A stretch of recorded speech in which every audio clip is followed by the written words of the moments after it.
Share भइरहेछ video आइरहेछ screen देखिरहेछ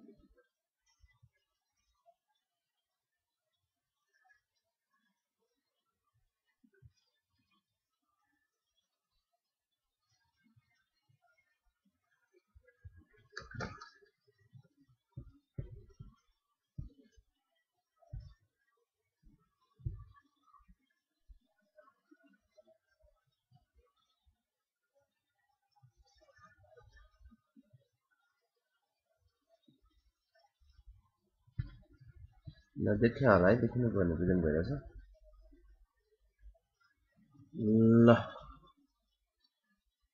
देखेछ है ल अब म सुरु गर्छु है त अब साथीहरु बिस्तारै जोइन गर्दै गर्नुहुन्छ आजको अलिकति इम्पोर्टेन्ट छ है अब हामी खोजताछ थ्योरीमा इन्टर गर्छौँ आज मोस्ट प्रोबेबली सबै कुरा भइयो भने अलि चाँडै आउन खोजेको थिएँ म चाँडै आउँदाखेरि कोही पनि देखिएन त्यही भएर ल ठिकै छ 10 मिनेट पनि पुग्यो भयो लास्ट क्लासमा हामीले कम्पोनेन्ट्स अफ हेडवर्क पढेका थियौँ है कम्पोनेन्ट्स अफ हेडवर्कमा हामी सबै कुरा पढेर भ्याएको छौँ weir barrage divide wall fish ladder pocket or approach channel, scouring fluids, sediment regulation work, canal head regulator, river training work. यहाँ सबै कुरा हामीले पढेर भ्याइसकेका छौँ।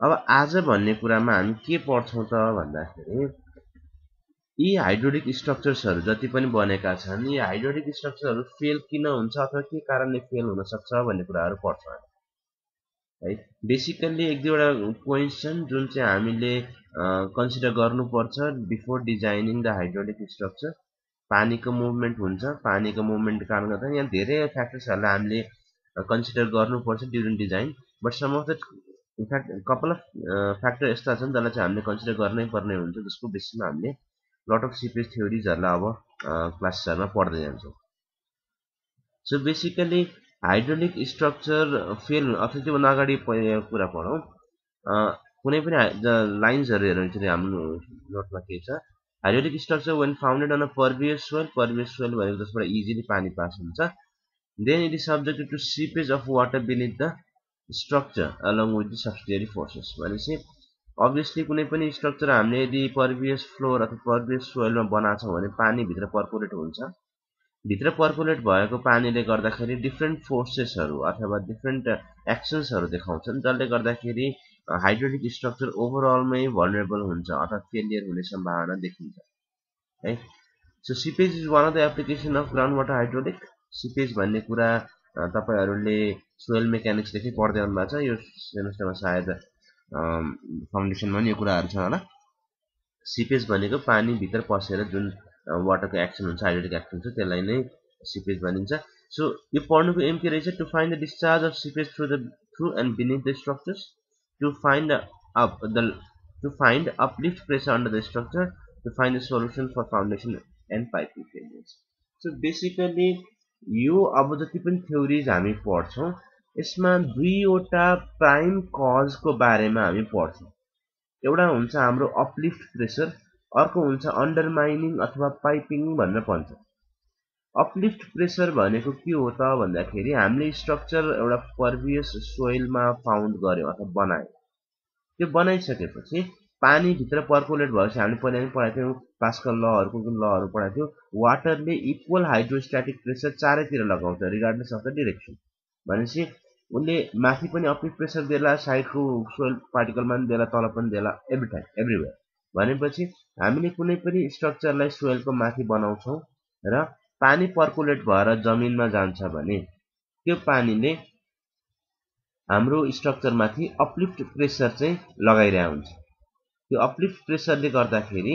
हाम्रो जुन स्ट्रक्चर छ अब त्यो हाम्रो हाइड्रोका स्ट्रक्चर छ नर्मली ड्याम वेयर ब्यारेजहरु के छ ती स्ट्रक्चर्सहरुमा चाहिँ अपलिफ्टको एक्सन देखिन्छ भनेपछि अपलिफ्टले गर्दाखेरि कसरी हाम्रो स्ट्रक्चर फेल हुन्छ यी कुराहरु हामीले हेर्नु पर्छ त्यसबाहेक अर्को छ एउटा अन्डरमाइनिङ अथवा पाइपिङ भन्ने टर्म छ त्यो हामी यसमा पढ्छौँ अन्डरमाइनिङ अथवा पाइपिङ भनेको के हो त भन्दाखेरि पानीको एक्सनले गर्दाखेरि माटोलाई बिस्तारै बिस्तारै डिस्प्लेस गरेर जान्छ पानीले त्यो डिस्प्लेस लिएर जाँदा गरेपछि चाहिँ पुरा एउटा पोर्सन नै के हुन्छ त सेपरेट भएर आउँछ ओभरअल फाउन्डेसनबाट त्यसले गर्दाखेरि यो पुरै हाम्रो structure along with some soil particle यो पुरै फेल हुन सक्ने सम्भावना हुन्छ। दैट इज अन्डरमाइनिङ हामी अहिले पढ्छौँ है।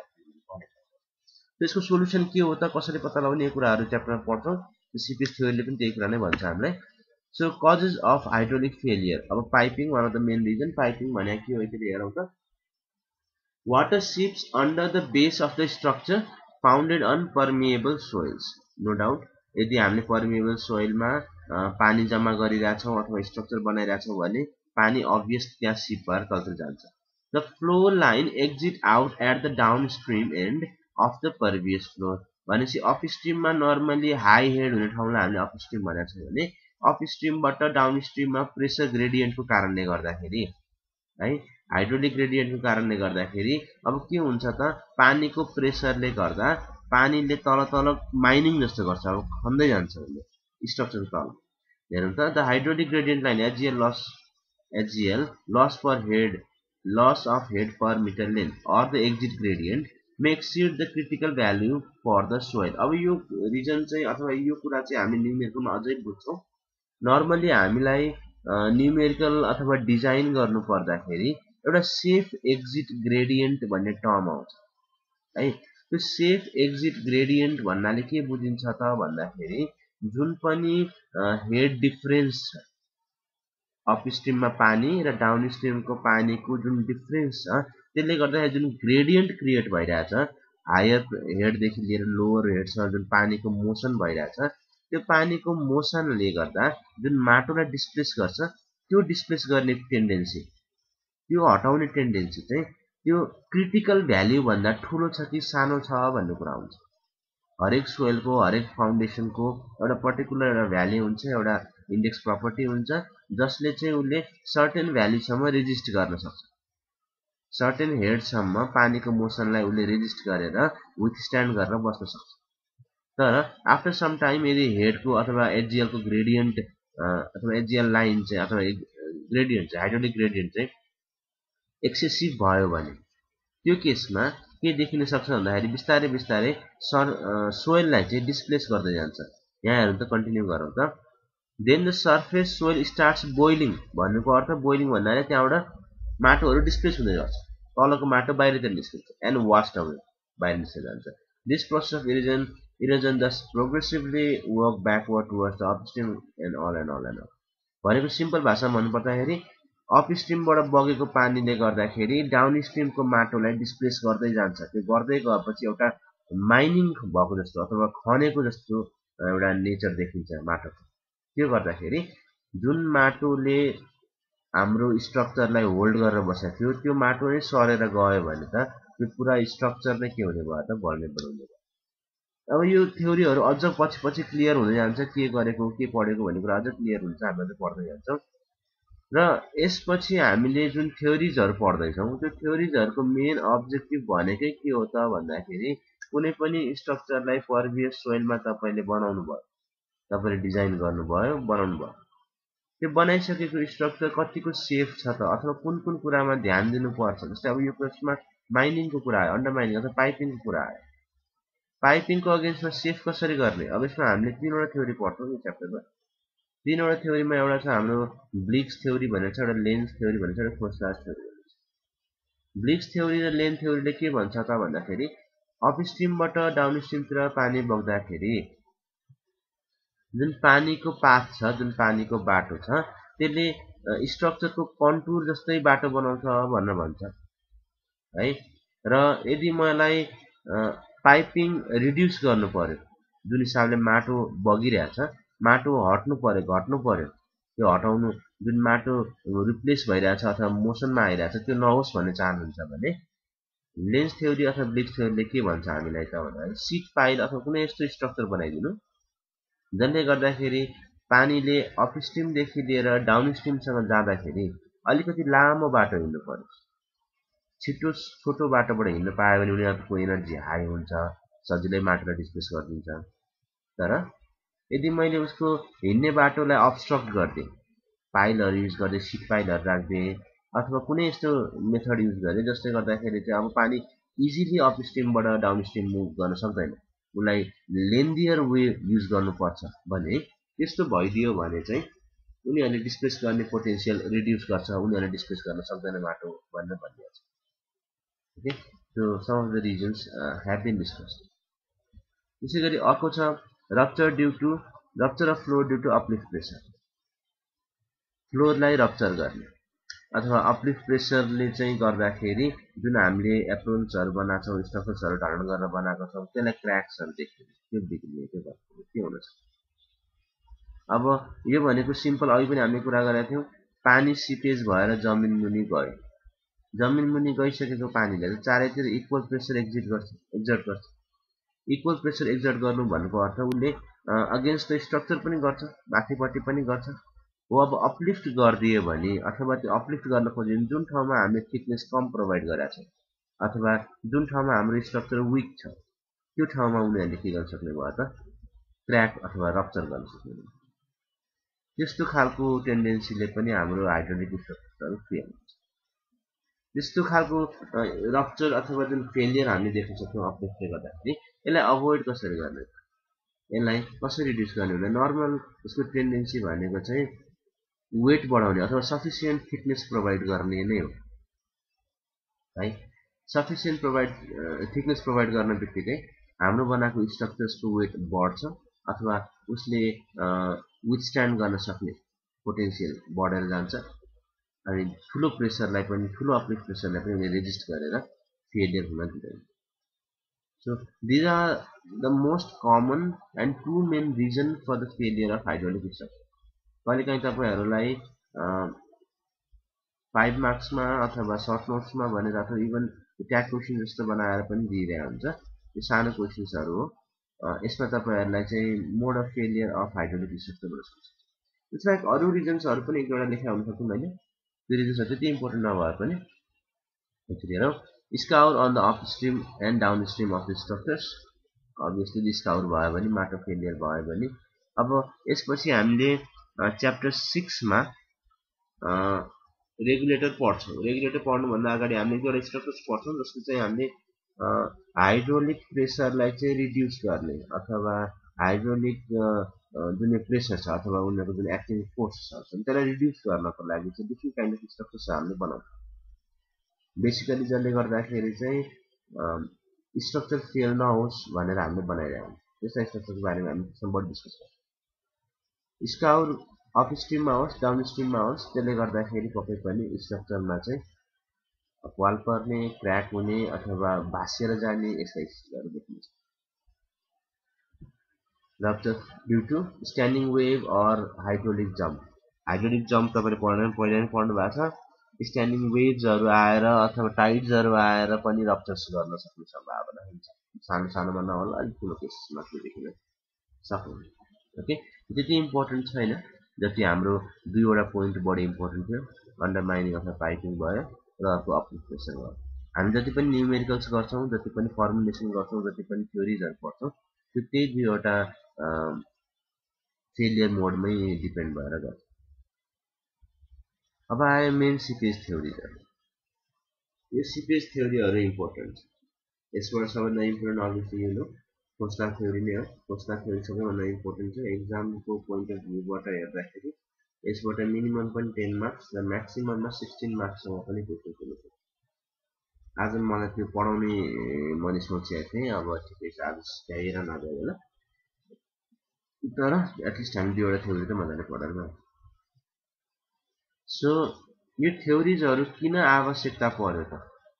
हामीले स्ट्रक्चर बनाइसक्यौँ, हाइड्रोलिक स्ट्रक्चर बनायौँ। हाइड्रोलिक स्ट्रक्चर बनाएपछि हाइड्रोलिक स्ट्रक्चरमा फेलियरहरू देखिन थाल्यो, क्र्याक्सहरू देखिन थाल्यो, भत्किन थाल्यो, लड्न थाल्यो। अब मेन थ्योरिजहरू बिल्डअप हुने, डेभलप हुनु कारण के भन्दाखेरि त्यो रप्चर भएको स्ट्रक्चर्सहरू त्यो स्टडी गर्दाखेरि के कारणले रप्चर भयो, के कारणले फेल भयो त भन्ने कुरा पत्ता लगाउनु। त्यो कुरा पत्ता लगाउँदाखेरि यो थ्योरीहरू प्रपाउन्ड भएका हुन्, यो थ्योरीहरू आएका। यी थ्योरीहरूले के भन्छ त भन्दाखेरि बेसिकली अघि पनि भनेको दुईवटा कुरा हो। एउटा अन्डरमाइनिङ कसरी रोक्ने, पाइपिङलाई कसरी रोक्ने त पहिलो कुरो। दोस्रो अपलिफ्ट प्रेसरलाई कसरी रोक्ने। यी दुईवटा कुरालाई बढी कन्सर्न भएर काम गरिरहेको छ। यो तिनटै थ्योरीले त्यही नै भन्छ र बेसिकली तीनवटा थ्योरीको थिम के छ भन्दाखेरि अन्डरमाइनिङको केसमा हेर्ने हो भने अपस्ट्रिमबाट डाउनस्ट्रिममा पानी बगेर माटो डिस्प्लेस गर्नु नै अन्डरमाइनिङ हो। अपस्ट्रिममा हाई हेड हुन्छ, डाउनस्ट्रिममा लो हेड हुन्छ। पानी अभियसली हाई हेडबाट लो हेडमा बग्न खोज्छ। यो बग्दाखेरि के हुन्छ, अगाडिसम्म स्ट्रक्चर छ, हामीले ड्याम बनाइदिएका छौँ अथवा वेयर बनाइदिएका छौँ, ब्यारेज बनाइदिएका छौँ, त्यसले गर्दाखेरि ऊ इजिली मुभ हुन सक्दैन। त्यो मुभ नगर्न सकेपछि ऊ के गर्छ त, पर्मिएबल सोइलभित्र छिरेर मुभ गर्न खोज्छ, किनभने हेड त हाई छ अपस्ट्रिमबाट डाउनस्ट्रिममा जान्छ भनेर सिम्पल प्रेसर हाइड्रोलिक ग्रेडियन्टले गर्दाखेरि ऊ मुभ हुने। त्यो मुभ गर्दाखेरि उसको बाटो त क्लियर छैन, तल त माटो छ। हो त्यो माटोलाई उसले के गर्छ, बिस्तारै बिस्तारै डिस्प्लेस गर्छ। माटोलाई हटाउँदै हटाउँदै आफू अगाडि बढ्छ। त्यो हटाएर अगाडि बढ्दाखेरि त्यहाँ एउटा माइन जस्तो अथवा टनेल जस्तो उसले क्रिएट गर्छ। त्यो टनेल जस्तो क्रिएट गर्न बित्तिकै हाम्रो जुन स्ट्रक्चर हामीले माथि सोइलमाथि बनाएका छौँ त्यो पुरै भल्नेबल हुन्छ। तल पाल पर्नु भनेको हाम्रो फाउन्डेसनबाट लोड ट्रान्सफर नहुनु हो। त्यो लोड ट्रान्सफर नभएपछि त्यो आइदर स्याङ्क हुने अथवा क्र्याक हुने अथवा सिधै टपल हुने सम्भावना छ। भनेपछि यहाँ तीनवटा थ्योरी जुन छ, ब्लिक्स थ्योरी, लेन्ज थ्योरी र खोस्लास थ्योरी, यो तीनटैले एउटा कुरामा के फोकस गरेको छ भन्दाखेरि हाइड्रोलिक ग्रेडियन्ट जुन देखिएको छ, अपस्ट्रिममा धेरै पानी भएको कारणले गर्दा डाउनस्ट्रिममा कम पानी भएको कारणले गर्दाखेरि जुन हाइड्रोलिक ग्रेडियन्ट देखिएको छ त्यसलाई रिड्युस गर्नु भन्ने नै यिनीहरूको मेन थिम। उनीहरूले के भन्छ, पानीलाई इजिली मुभ गर्न दिनु भएन हामीले। अपस्ट्रिममा धेरै पानी छ, डाउनस्ट्रिममा कम पानी छ, इजिली मुभ अपस्ट्रिमदेखि डाउनस्ट्रिम जानु दिनु भएन। भन्नुको अर्थ अब यदि मलाई पानीको बाटोलाई बन्द गर्नु छ भने म के गर्छु त, पानीको बाटोमा बिचमा सिट पाइलहरूलाई इन्ट्रोड्युस गर्छु। यो सिट पाइलहरू इन्ट्रोड्युस हुँदाखेरि अब सिधै पानी मोसनमा जान सक्दैन। यसको म फिगर तपाईँलाई देखाउँछु। मोसनमा जान सक्दैन। त्यो नजानु बित्तिकै उनीहरूले के गर्नुपर्छ, घुम्न पर्छ। त्यो लामो डिस्टेन्स मुभ गर्नु। त्यो लामो डिस्टेन्स उनीहरूले जति ट्राभल गर्छ उनीहरूको एनर्जी त्यतिकै लुज भएर गइरहेको हुन्छ। उनीहरूको आफ्नो पोटेन्सियल रिड्युस भएर जान्छ। त्यो पोटेन्सियल रिड्युस हुनु भनेको अर्थ के त भन्दाखेरि उनीहरूले अब माटो डिस्प्लेस गर्न उनीहरूमा क्षमता रहँदैन। भनेपछि हाम्रो स्ट्रक्चर सेफ हुनु पर्यो। त्यो यिनीहरूको बेसिक थ्योरी छ। ब्रिक्स थ्योरीमा जाउँ। अब यहाँ हेरौँ, कुनै पनि floor without any cut off. Cut off भनेको चाहिँ के हो भन्दाखेरि जस्तै मैले यहाँ फ्लोर यसमा कट अफ भएको नि होला, यो हो कट अफ। यो सिट पाइल। सिट पाइल अथवा कट अफ भनेको के हो त भन्दाखेरि पानीको जुन बाटो छ, हिँड्ने जुन बाटो छ, त्यो हिँड्ने बाटोलाई कट गरेको बिचमा रोकिदियो है त। यो रोकिदिएपछि चाहिँ पानी चाहिँ मुभ गर्न सकेन। यहाँतिर हेरौँ, विदाउट कट अफ पानीको मोसन यो एरोले तपाईँले डिनोट गरिरहेछ। यतापट्टि अपस्ट्रिम छ, अपस्ट्रिम वाटर लेभल, यतापट्टि डाउनस्ट्रिम वाटर लेभल छ। हामीले एउटा स्ट्रक्चर बनायौँ, यहाँ एउटा वाल बनायो, वाललाई लाइनले रिप्रेजेन्ट गरेर चाहिँ कन्फ्युज नहुनु, तल थिकनेस हाई नै हुनुपर्छ। अहिले यो हाम्रो कन्सर्नको विषय होइन। हाम्रो कन्सर्नको विषय के हो भन्दाखेरि मोसन अफ वाटर। पानी कसरी क्रिप हुन्छ, यहाँ क्रिप भन्ने टर्म धेरैचोटि आउँछ यो च्याप्टरमा। क्रिप कसरी हुन्छ, पानी कसरी मुभ गर्छ भन्दाखेरि उसले डिरेक्सन देखाएको छ। यदि हामी कट अफ कुनै पनि प्रोभाइड गरेको छ भने सिधै यहाँ सट्ट तल झर्छ, ऊ सरर मुभ गर्छ, यताबाट निस्किन्छ। यतापट्टिको वाटर लेभल र यतापट्टिको वाटर लेभलको डिफ्रेन्स भएको कारणले गर्दाखेरि, नेटको डिफ्रेन्स भएको कारणले गर्दाखेरि पक्कै पनि ऊ हाई हेडदेखि लिएर लो हेडतिर बढ्छ। हाइड्रोलिक ग्रेडियन्ट लाइनको नेचर यस्तो देखाएको छ। यतापट्टि हाइड्रोलिक ग्रेडियन्ट हाई छ, यतापट्टि लो, अथवा पानीको मोसन हाईबाट लोतिर गएको देखाएको। अब यो हुँदाखेरि हामीले भन्नु खोजेको के हो त भन्दाखेरि यदि पानीलाई इजिली छाडिदिने हो भने उसले मजाले यहाँबाट हिँड्छ। यहाँ हिँड्दाखेरि त सुरुमा त फाउन्डेसनमा त माटोहरू केही होला यहाँ पक्कै पनि। उसले के गर्छ, आफ्नो बाटो बनाउँदै जान्छ, यो माटोलाई हटाउँदै जान्छ। यो माटो हटाउँदै हटाउँदै हटाउँदै सबै माटोलाई यहाँ बोइलिङ अथवा यहाँ निकालिदिन्छ, यहाँ थुपारिदिन्छ, बोइल गर्छ, वाल पार्दै निकाल्दै गर्छ माटो। त्यो निकाल्ने बित्तिकै अब के हुने भयो त, यसको लोड चाहिँ धान्नलाई यहाँ माटो हुँदैन, सबै डिस्प्लेस भयो। त्यो केसमा यो रप्चर हुने अथवा भाँसिने अथवा कहिलेकाहीँ चाहिँ पुरै स्विप हुने पनि कन्डिसनहरू आउँछ। ब्लिक्स थ्योरीको बारेमा केही पढौँ त। ब्लिक्स assumed that the subsoil hydraulic slope or gradient is constant throughout the impervious lane. constant भनेको एउटा पर्टिकुलर रेसियोमा मुभ भइरहेको छ ग्रेडियन्टलाई, कुनै इक्वेसन फलो गरेको छैन, एउटा पर्टिकुलर रेसियोमा गइरहेछ। And the percolation of water to creep है, क्रिप भनेको मुभ गर्नु अथवा भित्रभित्र छिर्नु, क्रिप Percolation of water to creep along the contact base profile of the apron with the subsoil, losing head proportional to the length of its travel, which is the sum of the horizontal and vertical length. पहिलो कुरा यसमा उले के भन्यो base प्रोफाइलको कन्ट्याक्टमा अथवा base profile जस्तो छ त्यसरी मोसनमा आउँछ भनेर भन्यो। ब्लिक्सले के भन्यो भन्दाखेरि बेस प्रोफाइल भनेको अहिलेको लागि हाम्रो यो फाउन्डेसनको बेस कस्तो छ त सिधा छ भनेपछि यहाँ पानीको मोसन पनि जस्तो बेस प्रोफाइल छ त्यस्तै भएर बग्छ सिधै बग्छ भने यदि मैले यहाँ सिट पाइल रिड्युस गरेँ भने हेर्नुस् त पानीको मोसन पनि त्यस्तै भएर बग्छ जस्तो सिट पाइल छ त्यस्तै भएर यसको जस्तो बेस प्रोफाइल छ त्यस्तै भएर बग्छ पानीको देख्छ ठीक छ बेस प्रोफाइल। अर्को के छ भन्दाखेरि यसमा head proportional to the length of its travel यो कुरा पनि इम्पोर्टेन्ट छ। Head is proportional to the length of travel यहाँ तपाईले हेर्न सक्नुहुन्छ यो ठाउँमा हेड एकदम म्याक्सिमम छ अप स्ट्रिममा हेडको भ्यालु हाई छ र डाउन स्ट्रिममा हेडको भ्यालु 0 छ अभियसली यहाँ देखिन्छ र जुन ग्रेडियन्ट लाइन छ यो ग्रेडियन्ट लाइन जसरी लुज भइरहेछ हाम्रो head proportional to the length छ भन्छ यतापट्टि धेरै छ यतापट्टि थोरै छ प्रोपोर्सनल छ एउटा युनिफर्म प्याटर्नमा मुभ भइरहेछ र फाइनली यसको क्रिपको लेन्थको कुरा गर्छ उसले क्रिप लेन्थ कति पानीले कति क्रिप लेन्थ मुभ गर्छ भन्ने कुरा केमा डिपेन्ड हुन्छ भन्दाखेरि sum of horizontal and vertical creep length यो केसमा त हामीले होरिजेन्टल पनि देखाएको छ भर्टिकल पनि देखाएको छ भर्टिकल हामी नर्मली इग्नोरै गर्छौँ इन केस अफ थिकनेस मात्रै हो भने सो यसको क्रिप लेन्थ कति छ त भन्दाखेरि यति छ यो सिट फाइल हो यसको डिस्टेन्स सरी डेप्थ d1 छ भने यो d1 प्लस d1 यसको लेन्थ l फेरि d2 प्लस d2 यसको t1 t2 लाई हामी इग्नोर गर्न सक्छौँ त्यसलाई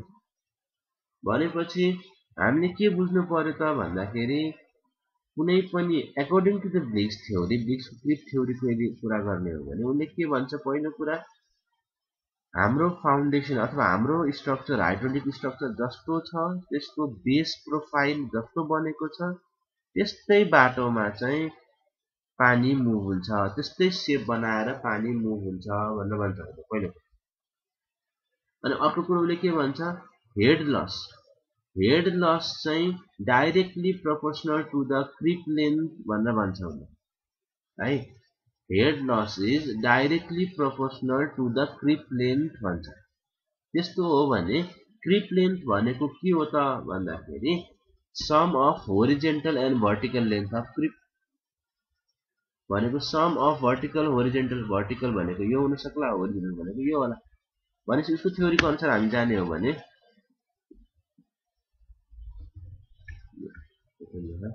ल त्यो पछाडि लेखेको नि उसको थ्योरी अनुसार जाने हो भने क्रिप लेन्थ भनेको के रहेछ त भन्दाखेरि total length of creep is equal to d1 plus d2 यो फिगरलाई जाउँ एकचोटि यो फिगरमा हाम्रो यो स्ट्रक्चर के यहाँ हामीले बनाएको छौँ ड्याम सेल के बनाएको छौँ यहाँ अप स्ट्रिममा पानी छ यहाँ डाउन स्ट्रिममा अलिकति पानी छ यो दुईटाको डिफरेन्स के होला हेडको डिफरेन्स र यदि तलपट्टिको हामीले प्रोफाइल हेर्ने हो भने base profile of our structure हेर्ने हो भने हामीले के देख्छौँ त भन्दाखेरि एउटा पाइल यहाँ अर्को पाइल यहाँ अर्को पाइल यहाँ तीनटा पाइल छ एउटाको डिस्टेन्स d1 अर्कोको डेप्थ d2 डेप्थ d3 बिचको length l1 l2 l1 l2 अनि उसको भनाइ अनुसार क्रिप लेन्थको भ्यालु कति हुनु पर्यो त हेर्नुस् त क्रिप लेन्थको भ्यालु भनेको पानी मुभ गर्ने डिस्टेन्सलाई irrespective with horizontal and vertical सबैले जोड्नु पर्यो भन्छ उसले भनेपछि length is equal to d1 plus d2 sorry d1 यहाँसम्म आइपुग्यो प्लस फेरि माथि जानु पर्यो d1 नै भयो d1 प्लस d1 त्यसपछि फेरि यति बाटो हिँड्छ पानीले भनेको l1 फेरि तलतिर झर्छ पानी d2 फेरि माथितिर आउँछ d2 फेरि यति बाटो हिँड्छ l2 फेरि तल d3 फेरि माथि d3 भनेपछि टोटल क्रिप लेन्थको फर्मुला अथवा भ्यालु के हुँदैछ त d1 plus d1 l1 plus d2 plus d2 plus l2 plus d3 plus d3 भनेपछि ब्लिक्स थ्योरीको कुरा मान्ने हो भने length of creep will be equal to the path traversed by water along the base profile of the structure है जुन structure हामीले consider गरिरहेका छौँ त्यसको बेस प्रोफाइल कस्तो छ त त्यसको एलोङमै पानी मुभ गर्ने हो। जस्तो बेस प्रोफाइल छ त्यस्तै बेस प्रोफाइलमा पानी मुभ गर्छ। त्यो हो भने यसको क्रिप लेन्थको फर्मुला हामीले देखाएको अनुसार हुँदो रहेछ। अब यो creep length is directly proportional to head भनेको छ। Losing head is proportional to the length of its travel अथवा क्रिप लेन्थ भनेको छ। त्यो भन्ने बित्तिकै हामीले के देख्छौँ त भन्दाखेरि length of creep is directly proportional to H, length is equal to cs times H, where cs is a constant. भनेपछि अब जति पनि हामीले थ्योरी पढिरहेछौँ यो थ्योरीले के भन्न खोजेको हो त भन्दाखेरि अन्डरमाइनिङ अथवा पाइपिङको अगेन्स्टमा कसरी सेफ हुने त भन्ने कुरा न त हो। अन्डरमाइनिङ त हुन्छ पर्कुलेसन हुन्छ परभियस सोइलमा तपाईँले स्ट्रक्चर बनाउनु भयो भने पानीभित्र सिपेज हुन्छ अपस्ट्रिमदेखि लिएर डाउनस्ट्रिमसम्म। त्यो सिपेज भएको पानीले गर्दाखेरि जुन अन्डरमाइनिङ भइरहेको छ त्यसलाई रिड्युस गर्नलाई हामी सिट पाइल अथवा लेन्थ अफ क्रिप बढाउनु पर्ने हो। लेन्थ अफ क्रिप किन बढाएको त भन्दाखेरि जति लामो लेन्थ हुन्छ, जति लामो बाटो पानीले हिँड्नु पर्छ त्यति नै हेड लस हुँदो रहेछ। त्यही भएर फर्मुला आएको हो हेर्नुहोस् हाम्रो length of creep is directly proportional to the head. अब यो कन्स्टेन्ट सिएस भनेको चाहिँ ब्लिक्सले दिएको कन्स्टेन्ट हो। It depends upon the type of soil we are using है। कति क्रिप कोएफिसिएन्ट कति छ भन्ने कुरा सोइलको टाइपमा डिपेन्ड हुँदो रहेछ। भनेपछि अकर्डिङ टु द ब्लिक्स हामीले कुनै पनि स्ट्रक्चरलाई पाइपिङको अगेन्स्टमा सेफ गर्ने हो भने के गर्नु पर्यो? लामो क्रिप लेन्थ प्रोभाइड गर्नु पर्यो। धेरै लङ क्रिप लेन्थको भ्यालु एकदमै हाई छ भने हेड लस पनि त्यतिकै हाई हुन्छ। त्यतिकै हाई भएको हेड लसले गर्दाखेरि पानीको मोसन उसले रेस्ट्रिक्ट गर्छ। पानी इजिली मुभ गर्न सक्दैन। पानी इजिली मुभ नहुनु भनेको माटो डिस्प्लेस नहुनु हो। भनेपछि ब्लिक्सको थ्योरीहरूले यो भन्नुहुँदैछ। अब यसमा हामीलाई लेन्थ अफ क्रिप, अब तपाईले भोलिको दिनमा ब्लिक्सको थ्योरीको अनुसारले कुनै पनि हाइड्रोलिक स्ट्रक्चर डिजाइन गर्नुभयो भने तपाईले केलाई ध्यान दिनुपर्ने रहेछ, कस कुरामा बढी जोर गर्नुपर्ने रहेछ भन्दाखेरि लेन्थ अफ क्रिपलाई बढाउने। फ्लोरको लेन्थ बढाउने हो कि सिट पाइलहरू एड गर्ने हो कि कसरी हुन्छ? यो क्रिपको लेन्थ जति धेरै बढाउनु भयो उति हेड लस चाँडै हुन्छ। जति चाँडै हेड लस भयो उति वाटरको स्काउरिङ गर्ने पोटेन्सियल अथवा पाइपिङ गर्ने पोटेन्सियल रिड्युस हुन्छ।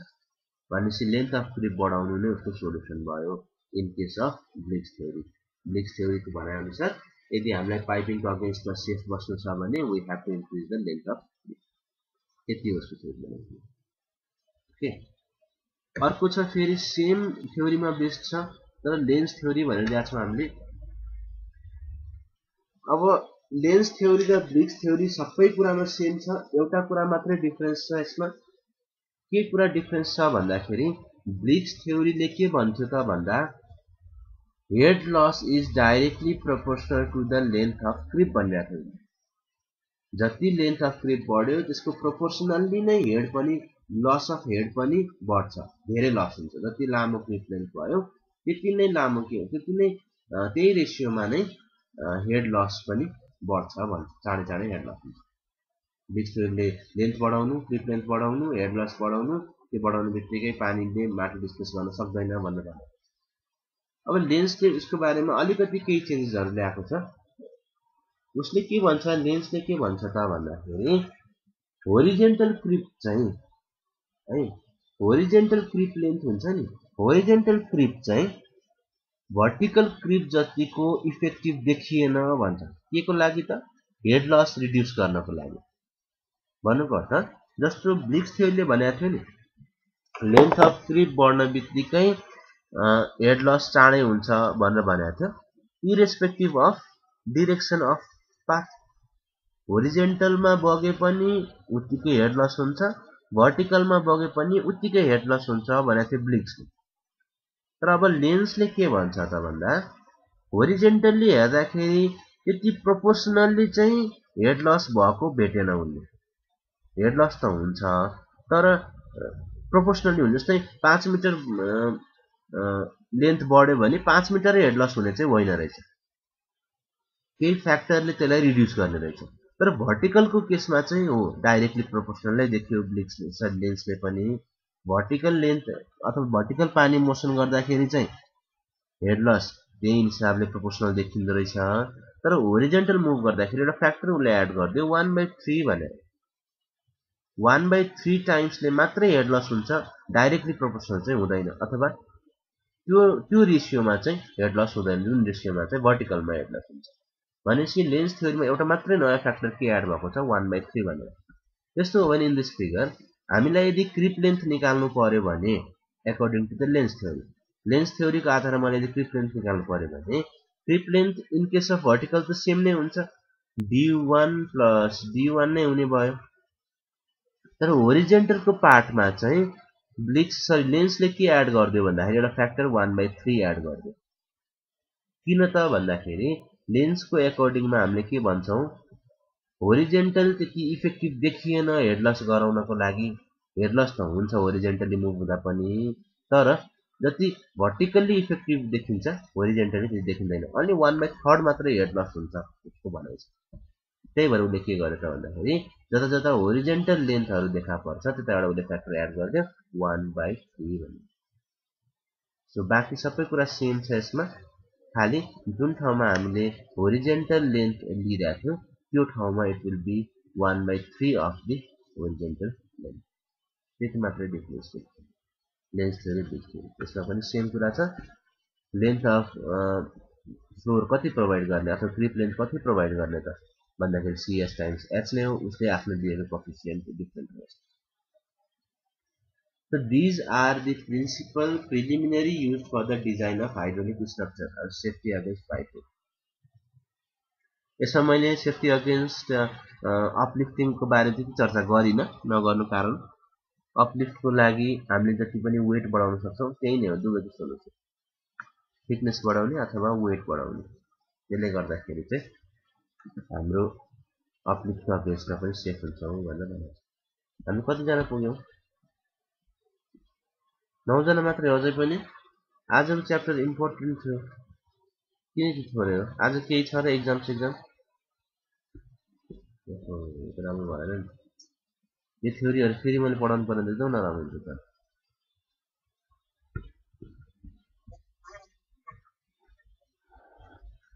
ल फिगरमा एकछिन फेरि जाउँ।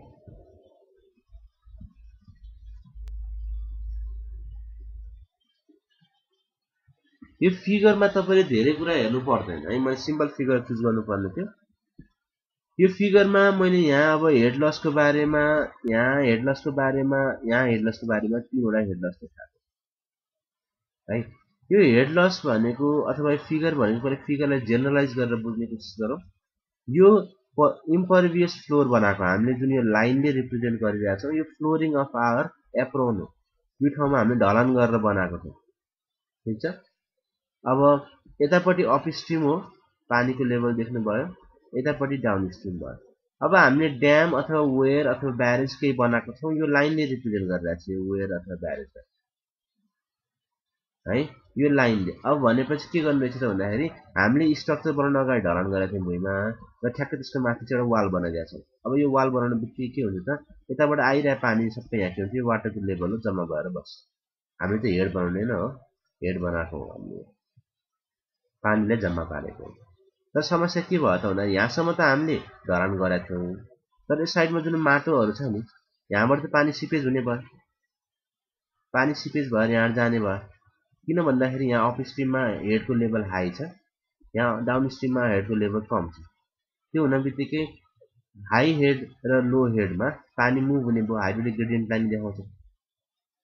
त्यो हुन बित्तिकै अब यहाँबाट पानी चाहिँ पर्कुलेट हुन्छ, भित्रपट्टि छिर्छ। जुन सानो सानो एरो देख्दै हुनुहुन्छ यो भनेको पानी मुभ हुने डिरेक्सन हो।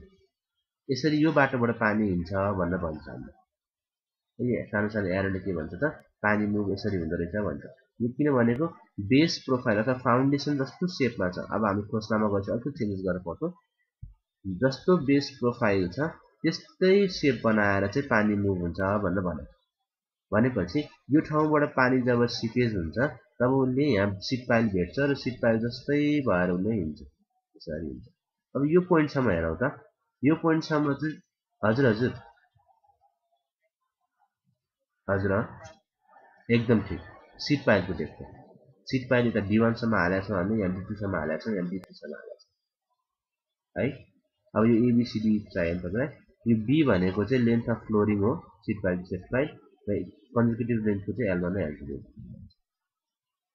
अब यो पोइन्टमा हेरौँ त यो पोइन्टमा चाहिँ हाइड्रोलिक ग्रेडियन्ट भनेको head loss divide by total length of flooring hydraulic gradient यो पोइन्टसम्म आउँदाखेरि 2D1 टाइम्ससम्मले हेड लस हुँदैछ यति हेड लस भयो यसले गर्दाखेरि अब यता चाहिँ युनिफर्म हेड लस देखाइरहेको छ हामीले अब फेरि यो पोइन्टमा आउँदाखेरि कतिको हुँदो रहेछ हेड लस इन्टु 2D2 जति पनि हेड लस बाँकी छ हेड बाँकी छ त्यसको 2D2 छ यता गएपछि 2D3 तर यो हामीलाई अहिले खासै कन्सर्नको विषय होइन यसलाई खासै हामीले इग्नोर गरे पनि हुन्छ हामीले के मात्रै बुझ्नु पर्यो यतापट्टि एउटा वाल बनाएको छौँ वाल बनाएर पानीलाई रिटेन गरिरहेको छौँ पानी जम्मा पारिरहेको छौँ हामीले यतापट्टि अपस्ट्रिम हाम्रो यतापट्टि डाउन स्ट्रिम हाम्रो त्यो भएपछि पानी अपस्ट्रिमबाट डाउन स्ट्रिमतिर बगिरहेछ त्यति कुरा तपाईँले बुझ्नु पर्यो कसरी बगिरहेछ यो लेन्थ यो सेप बनाएर बगिरहेछ अब योभन्दा अगाडि हामीले सुरुमा जुन फिगर इनकेस अफ ब्लिक्स पढाएको थियौँ यो त्यसमा यसमा पनि त्यही नै फिगर के हो एउटा होरिजेन्टल हामीले फ्लोरिङ बनाएको छौँ र बिचमा वाल बनाएको छौँ ठिक छ यो वालले गर्दाखेरि पानीलाई रिटेन गरिरहेछ यो पानी रिटेन भएपछि यहाँ अपस्ट्रिममा पानीको डेप्थ अलिकति बढेको छ डाउन स्ट्रिममा पानी रिटेन गरेको छैन अथवा मिनिमम एमाउन्ट अफ वाटर हामीले सप्लाई गर्नुपर्ने हुन्छ त्यो छोडेर छ हामीले डाउन स्ट्रिममा पानीको डेप्थ हेड लस भनेको अपस्ट्रिम वाटर लेभल भयो डाउन स्ट्रिम वाटर लेभल अथवा डिफ्रेन्सियल हेड गरौँ अब यो केसमा उसको क्रिप हुने लेन्थ अथवा क्रिप हुने बाटो मुभ हुने बाटो कस्तो छ त ठ्याक्कै जस्तो सेप छ प्रोफाइल सिधा होइन भुइँमा सिधा छ फ्लोर सिट पाइलहरू केही पनि राखेको छैन सिधा पानी बगिरहेको छ है यो बेसिक फिगर अर्को छ यदि मैले सिट पाइल इन्ट्रोड्युस गरिदिएँ भने बिचमा सिट पाइल राखिदिएँ भने के देखियो त भन्दाखेरि त्यो सिट पाइलमा चाहिँ पानी त्यही अनुसारले मुभ गरेछ पानी जस्तो सिट पाइल छ सिट पाइलकै रेस्पेक्टमा चाहिँ पानीको मोसन देखिँदो रहेछ भनेपछि यसो हेर्दाखेरि तपाईँले के बुझ्न सक्नुहुन्छ भन्दाखेरि सिधा मैले खालि फ्लोरिङ मात्रै राख्ने हो भने फ्लोर मात्रै बनाउने हो भने लेन्थ त उसो पनि कम देखिने भयो L1 मात्रै अथवा L मात्रै देखिने भयो लेन्थ अफ क्रिप तर जब सिट पाइल मैले एड गरिदिन्छु कुनै पनि स्ट्रक्चरमा सिट पाइल भनेको पाता जस्तो है पाता जस्तो मैले एड गरिदिन्छु त्यो एड गर्ने बित्तिकै पानीलाई त मुभ गर्दाखेरि अलिकति लेन्थ बढ्ने रहेछ उसको क्रिप लेन्थ बढ्यो अब D1 प्लस D1 यतापट्टि D2 प्लस D2 उसले यति बढी मुभ गर्नुपर्ने भयो त्यो मुभ गर्ने बित्तिकै हामीले के भनेको छ यो थ्योरीले हामीले के भन्छ त भन्दाखेरि यदि लेन्थ अफ क्रिप बढ्छ भने हेड पनि त्यसै नै लस हुन्छ डाइरेक्टली प्रोपोर्सनल छ हेडसँग भन्छ जति लामो लेन्थ अफ क्रिप भयो त्यति नै हेड लस चाँडै हुन्छ त्यसकै रेस्पेक्टमा हेड लस हुन्छ यो थ्योरीले त्यस्तो भन्छ अनि त्यही हेडकै कारणले गर्दाखेरि माटो डिस्प्लेस हुने हो धेरै हेड डिफरेन्स अथवा धेरै ग्रेडियन्ट हुने हो भने मात्रै उसले त्यसको पोटेन्सियलले गर्दाखेरि पानीले माटोलाई हालिदिन्छ अनि हामी भल्नेबल हुन्छ हामी फेल हुन्छौँ तर यदि क्रिप लेन्थ नै बढ्ने हो भने उसले तर डिस्प्लेस गर्न सक्दैन किनभने हेड लस चाँडै चाँडै भइरहेछ उसको त्यही भएर हामी सिट पाइल इन्ट्रोड्युस गर्नु परेको नभए सिट पाइल इन्ट्रोड्युस नगरे पनि हुन्थ्यो होला खालि एउटा स्ट्रक्चर बनाउनुलाई भुइँमा अलिकति ढालन गरे पिसिसी गर्यो र माथिबाट एउटा वाल लगाइदियो भने त भइहाल्यो पानी जम्मा भइहाल्यो केही दुःख गर्नु परेन तर त्यसले गर्दाखेरि के देख्थ्यो त भन्दाखेरि क्रिप लेन्थ एकदमै सानो देख्थ्यो क्रिप लेन्थ सानो हुनुको मतलब के हो त पानी इजिली अपस्ट्रिमबाट डाउन स्ट्रिममा मुभ गर्ने सजिलो इजिली अपस्ट्रिमदेखि डाउन स्ट्रिम मुभ गर्ने बित्तिकै पानीले माटो पनि सजिलै डिस्प्लेस गरिदिने भयो सजिलै डिस्प्लेस गर्ने हो भने त हाम्रो स्ट्रक्चर फेल हुने सम्भावना बढ्ने भयो नि त अब मैले यदि सिट पाइल राखिदिएँ भने पानीलाई पुरै बाटो घुमेर जानुपर्ने भयो सिधै जान पाएन हो अब घुमेर जान्छ यसरी घुमेर जान्छ यसरी घुमेर जाँदाखेरि चाहिँ उसले जति बाटो घुम्छ त्यति उसको हेड लस देख्ने जति बाटो घुम्छ उसको हेड लस त्यति चाँडो देख्ने हेड लस देखिने बित्तिकै हामीले के भन्छ जति हेड लस भयो त्यति नै के हुन्छ त उसले पानीलाई फाल्ने अथवा पानीलाई डिस्प्लेस गर्ने उसको क्षमता घटेर जान्छ त्यसकै आधारमा यही थ्योरीको आधारमा चाहिँ हामीले सिट पाइलहरूलाई इन्ट्रोड्युस गरेको अब यो कुरा ब्लिक्सले भन्दाखेरि चाहिँ उसले होरिजेन्टल र भर्टिकलमा कुनै पनि डिस्क्रिमिनेसन देखाएन जति होरिजेन्टलमा हेड लस हुन्छ त्यति नै भर्टिकलमा हुन्छ त्यही भएर उसले सिम्पल क्रिप लेन्थ निकाल्दाखेरि जोडेर मात्रै देखाए क्रिप लेन्थ निकाल्ने हो भने सिम्पल एड गर्नुहोस् D1 प्लस D1 किन पानी जुन जुन बाटोमा हिँड्छ त्यही हाम्रो क्रिप्लेन्ट हो। पानी यहाँबाट सुरु भयो, तलसम्म गयो D1, फेरि माथि आयो D1, D1 + D1, फेरि पानी यहाँबाट यहाँसम्म पुग्यो L1, फेरि L यहाँबाट फेरि तल गयो D2, फेरि माथि गयो D2, फेरि यतापट्टि गयो L2, फेरि तल गयो D3, भनेपछि लेन्थ अफ डेप्थको पाइलको डेप्थ जति बढ्दै गयो उति क्रिप्लेन्थ पनि बढ्दै गयो। भनेपछि हामीले क्रिप्लेन्थ निकाल्नु पर्ने थियो। सिट पाइल इन्ट्रोड्युस नगर्ने हो भने सिधै L1 + L2 मात्र हुन्थ्यो होला, अथवा सिम्पल ठुलो L हुन्थ्यो होला whatever। L1 + L2 भन्दा चाहिँ अभियसली यो भ्यालु ठुलो छ। यो भ्यालु ठुलो हुने बित्तिकै हेड लस पनि ठुलो भयो। हेड लस ठुलो भएपछि पानीलाई माटोले डिस्प्लेस गर्न सक्दैन पानीले। त्यसले गर्दाखेरि हाम्रो स्ट्रक्चर सेफ भयो भन्छ ब्लिक्स। तर लेन्सले के भन्दै ब्लिक्सको अपोजिटमा नभनौँ, उसकै कन्ट्राडिक्सनमा अलिकति केही चेन्ज लेखिदिए थ्योरीमा।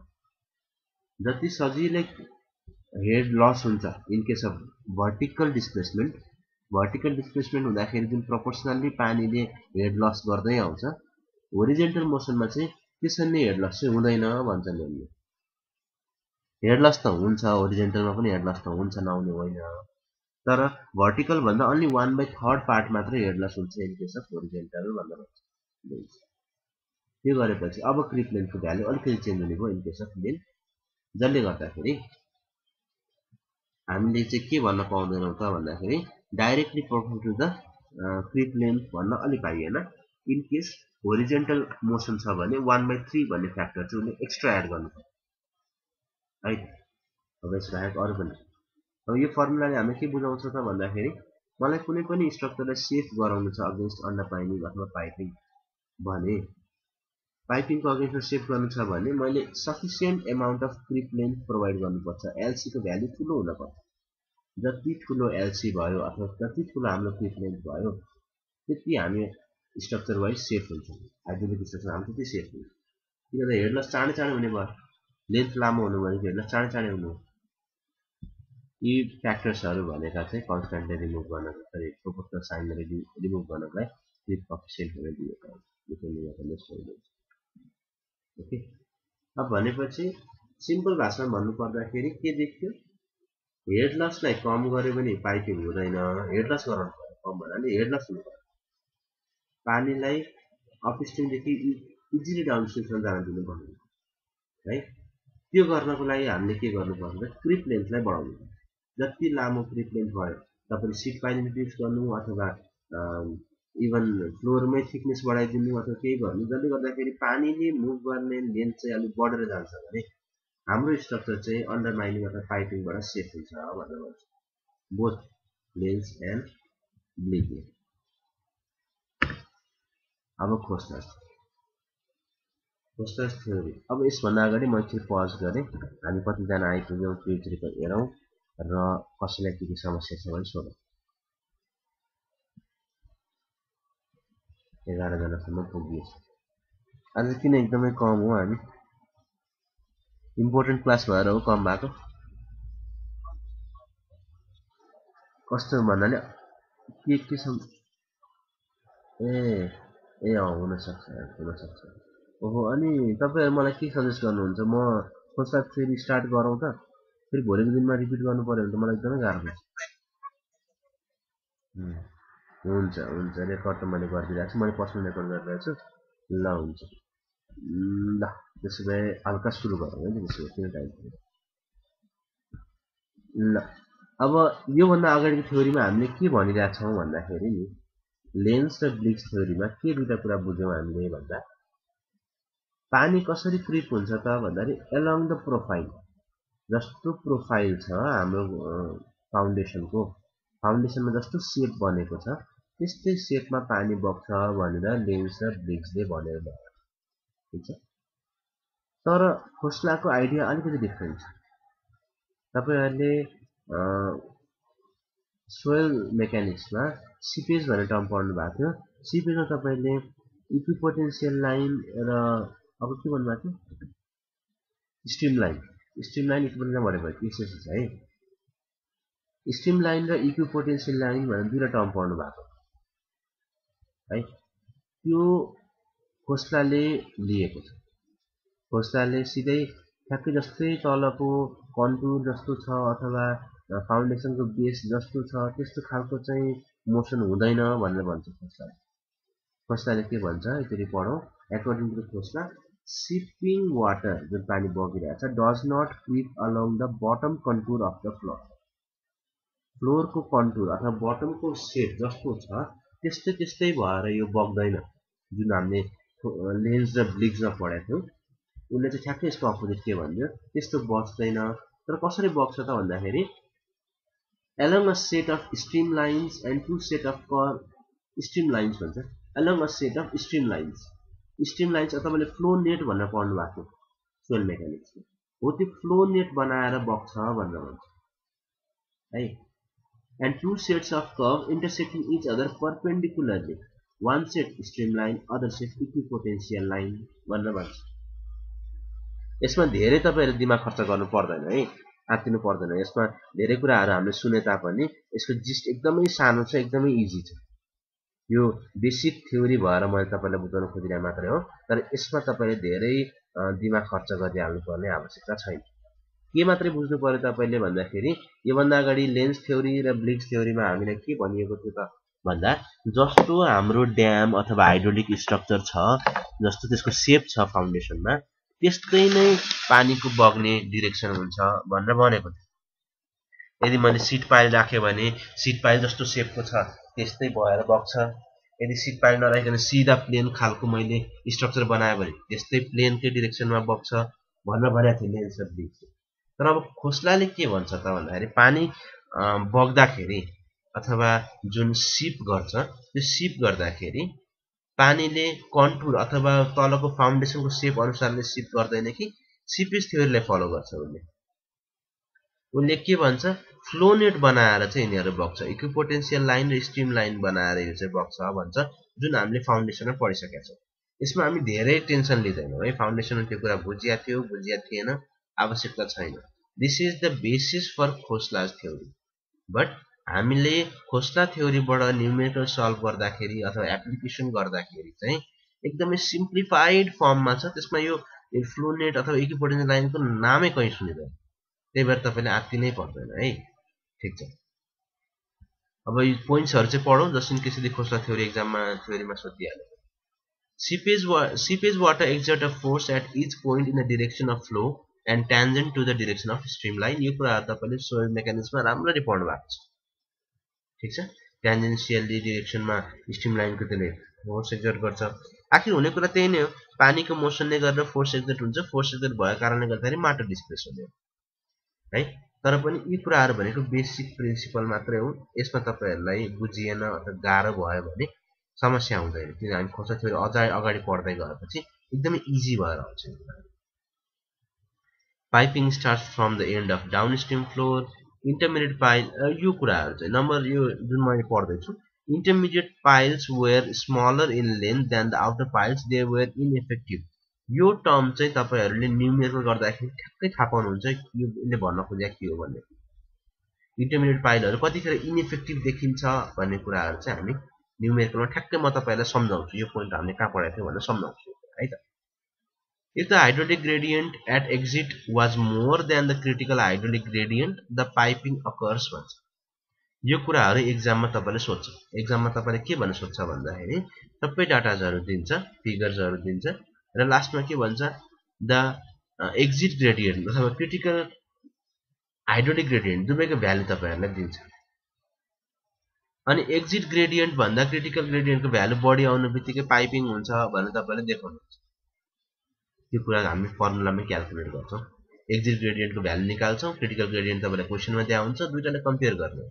दुईटाले कम्पेयर गरेपछि चाहिँ यदि एक्जिट ग्रेडियन्ट चाहिँ हाई आउने बित्तिकै हामीले ओहो पाइपिङ भयो, पाइपिङ भएपछि फेल्ने सम्भावना छ भनेर भन्छ।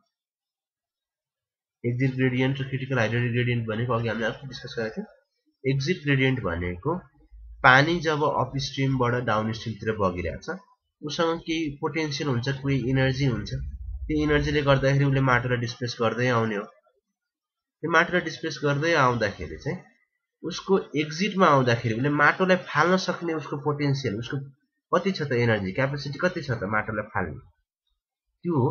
र त्यो माटोले होल्ड गर्न सक्ने उसको क्रिटिकल पोटेन्शियल छ हाइड्रोलिक उसको क्रिटिकल हाइड्रोलिक ग्रेडियन्ट कति छ त त्यो उसको क्षमता कति छ त त्यो दुईटा कम्पेरिजन हो सिम्पल भाषामा भन्नुपर्दा एकदमै बेसिक कुरामा भन्नुपर्दाखेरि माटोलाई ठेल्ने पानीको क्षमता कति छ त्यो माटोले त्यसलाई रेजिस्ट गर्ने क्षमता कति छ यो दुईटा कम्पेरिजनको आधारमा चाहिँ हामीले के भन्छौँ त माटो बाहिर निस्किन्छ कि निस्किँदैन अन्डरमाइनिङ हुन्छ कि हुँदैन भन्ने कुरा हामीले भन्नुपर्ने हुन्छ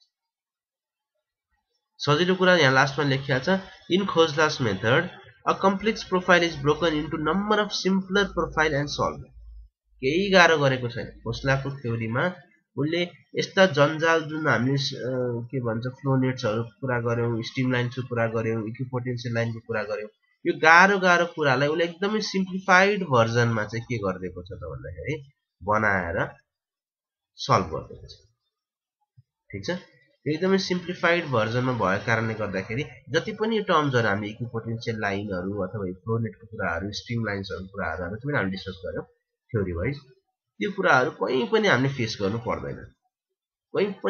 पर्दैन उले सबै कुरालाई एकदमै ब्रेकडाउन गरेर एकदमै सिम्पल प्रोफाइल बनाएर चाहिँ प्रेजेन्ट गरेको छ खाली फर्मुलाहरु तपाईलाई याद हुनुपर्छ ल यो हाम्रो एउटा पर्फेक्ट एक्जाम्पल हो वाटर रिटेनिङ स्ट्रक्चर अथवा हाइड्रोलिक स्ट्रक्चर यो फिगरलाई एकचोटि राम्रो लिएर यो फिगरमा हामीले के देख्दै छौं भन्दाखेरि एउटा हामीले इम्परभियस फ्लोर बनाएको छौं भुइँमा एउटा इम्परभियस फ्लोर बनाएको छौं यो इम्परभियस फ्लोरको माथि हामीले एउटा ड्याम बनाऊ अथवा कुनै पनि डाइभर्टिङ स्ट्रक्चर बनाएको छौं यो वाल कन्क्रिटको साइन देखाएको छौं हामीले भनेपछि यो पक्कै पनि एउटा कन्क्रिट गरेको वाल हो यसको बेसिक प्रिन्सिपल यसको बेसिक फंक्सन के देखिया छ त भन्दाखेरि अपरेसनमा भएको पानीलाई उले रिटेन गरेर राखिरहेछ हो तल फ्लोरिङ बनाछ उले अब यतापट्टि डाउनस्ट्रिममा पनि अलिकति पानी छोडेको छ उले अब डाउनस्ट्रिमको पानी सिपेज भएर आउन सक्छ अथवा जम्दाखेरि पनि यहाँ ओपनिङहरु हामीले प्रोवाइड गरेर हुन्छ स्पिलवेहरु प्रोवाइड गरेर हुन्छ ती स्पिलवेहरुबाट पानीहरु एक्स्ट्रा भएको पानीहरु जान्छ यदि वेयरको केस हो भने त माथि ओभरफ्लो भए पनि पानी डाउनस्ट्रिममा गइरहेको छ जसले होस् डाउनस्ट्रिम भनिन्छ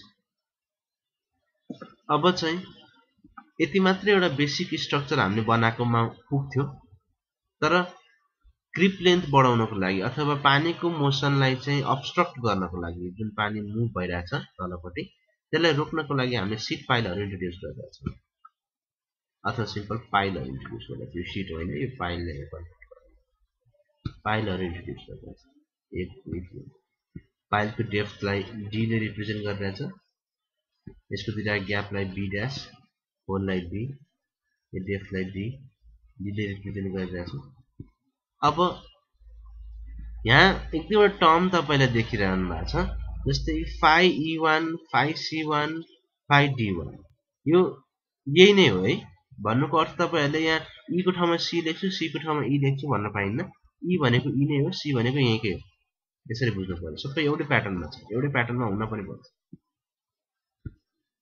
सधैं यही हुन्छ अब हामीलाई गर्नुपर्ने के हो अथवा खोस्टाले के गरेको छ त भन्दाखेरि यो जुन यसले क्रिटिकल पोइन्ट्सहरु भन्छौं जुन यो फाइले प्रेसरलाई चाहिँ फाइले रिप्रेजेन्ट गरेको छ यो प्रेसरलाई फाइले रिप्रेजेन्ट गरेको हामीले यसकै फर्मुला हामी लेख्छौं यो जुन यो फाइ जुन प्रेसर छ E1 भन्ने पोइन्टमा कति प्रेसर हुन्छ C1 भन्ने पोइन्टमा कति प्रेसर छ D1 भन्ने पोइन्टमा कति प्रेसर छ यी सबै कुराहरु हामीले क्याल्कुलेट गर्नुपर्छ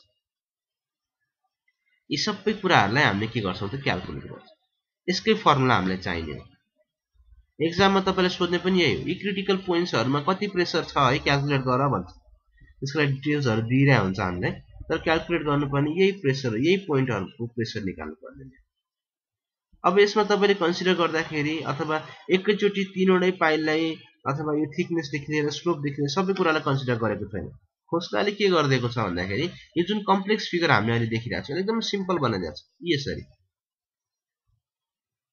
उले सबै फ्लोरिङलाई लाइनले रिप्रेजेन्ट गर्दैछ फ्लोरलाई पाइललाई उले सिम्पल एउटा लाइनले रिप्रेजेन्ट गर्दैछ यो सुरुको पाइल होला रे अपस्ट्रिम पाइल यो इन्टरमिडिएट पाइल हो यो डाउनस्ट्रिम पाइल तीनवटा पाइललाई उले टुक्रा पार्दियो एउटा प्रोफाइल एउटा छुट्टै बनाइदियो अपस्ट्रिम फाइलको लागि, इन्टरमिडिएट फाइलको लागि उसले छुट्टै बनाइदियो र डाउनस्ट्रिम फाइलको लागि उसले छुट्टै बनाइदियो।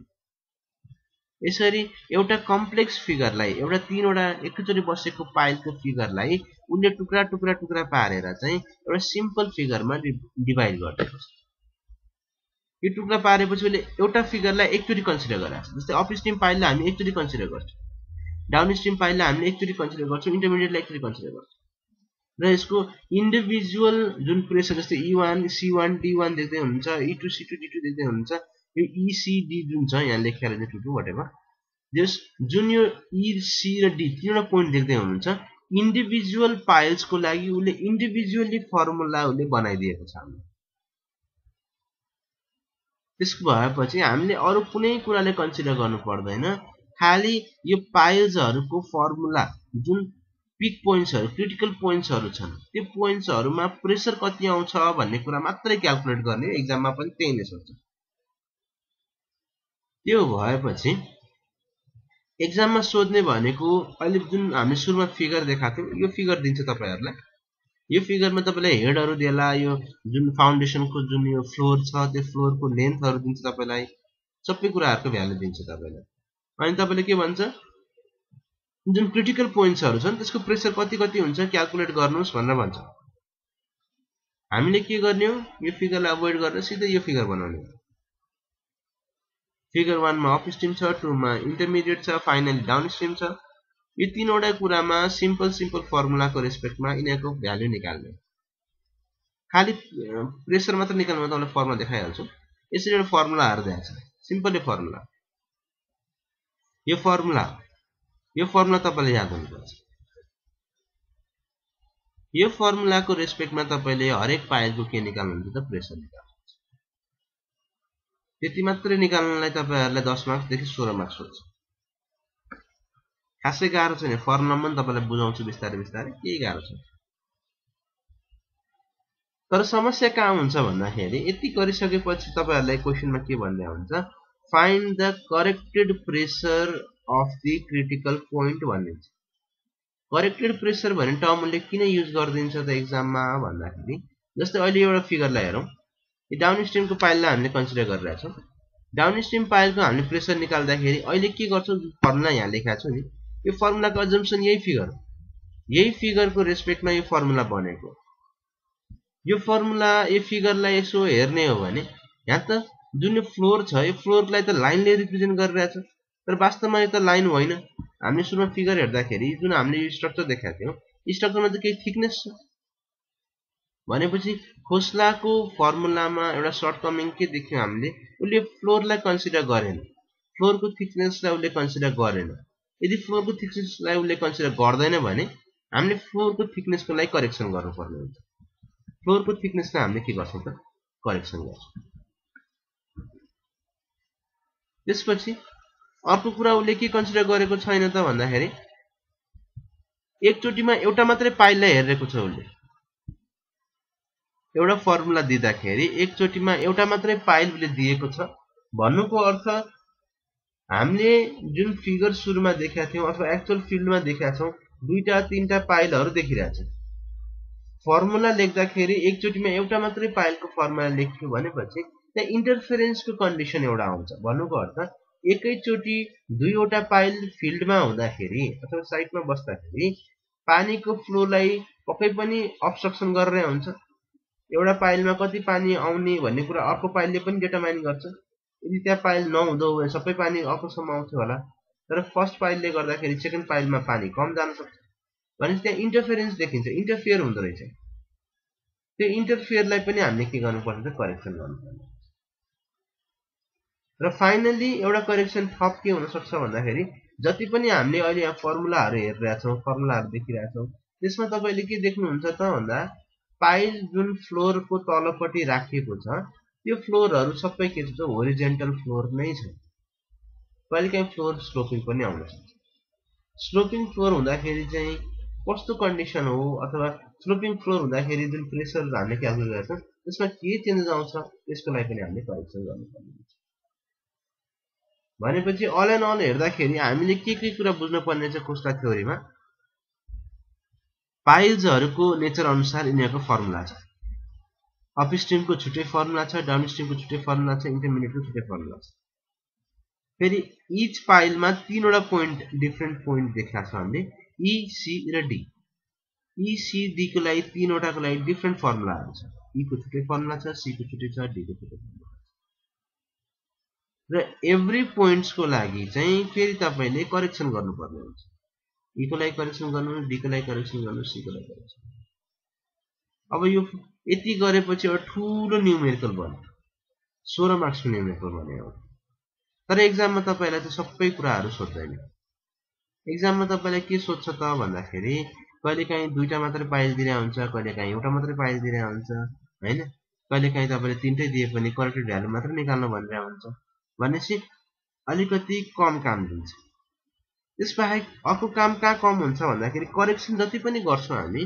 त्यो करेक्सन भनेको पहिलो नम्बरको करेक्सन भनेको थिकनेस करेक्सन हो फ्लोर त यहाँ लाइनले रिप्रेजेन्ट गरिरहेको छ हामीले थिकनेस करेक्सन गर्नुपर्ने छ थिकनेस करेक्सन भनेको डी सँग सरकारको विषय नै होइन डी मा करेक्सन हुँदैन कि ई मा हुन्छ कि सी मा हुन्छ ई मा हुन्छ कि सी मा हुन्छ डी मा हुँदैन भनेपछि त्यो करेक्सन गर्नु पर्यो अब म्युचुअल इन्टरफेरेन्सको केस पनि ई र सी मा मात्र देखिन्छ डी मा देखिँदैन अथवा स्लोपको करेक्सन पनि ई र सी मा हुन्छ डी मा हुँदैन भन्नुको अर्थ के त भन्दाखेरि डी भन्ने पोइन्टमा हामी कहीं पनि करेक्सन गर्दैन यो काम कम भयो हाम्रो अर्को काम पनि कम गरेर दिन्छु म तपाईहरुको ई भन्ने पोइन्ट अपस्ट्रीम पाइपको लागि प्रोफाइल भन्दा बाहिर छ सी भन्ने पोइन्ट डाउनस्ट्रीम पाइपको लागि पनि प्रोफाइल भन्दा बाहिर छ यो दुईटाको लागि पनि हामीसँग फर्मुला छैन यो दुईटाको नि हामी क्याल्कुलेसन गर्दैन भनेपछि त्यो काम पनि कम भयो भनेपछि यति काम कम भइसक्यो